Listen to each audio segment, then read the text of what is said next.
উত্তর ভিয়েতনামে টাইফুন ইয়াগির কারণে আকস্মিক বন্যা ও ভূমিধসের পর নিহতের সংখ্যা বেড়ে ১৯৭ জনে দাঁড়িয়েছে। বৃহস্পতিবার সরকার একথা জানান। কৃষি মন্ত্রণালয়ের অধীন দুর্যোগ কর্মকর্তারা এক দাপ্তরিক রিপোর্টে বলেছেন, এতে প্রায় ১২৮ জন এখনও নিখোঁজ রয়েছেন এবং ২.৫ লাখ হেক্টরেরও বেশি জমির ফসল নষ্ট হয়েছে। আবহাওয়াবিদদের মতে ইয়োগি ৩০ বছরের মধ্যে উত্তর ভিয়েতনামে আঘাত হানা সবথেকে শক্তিশালী টাইফুন।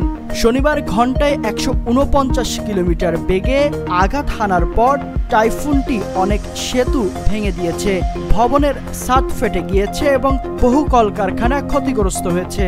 এর ফলে দেশের উত্তরাঞ্চল মারাত্মক বন্যার সাথে বেশ কয়েকটি জনপদ আংশিকভাবে পানির নিচে রয়েছে।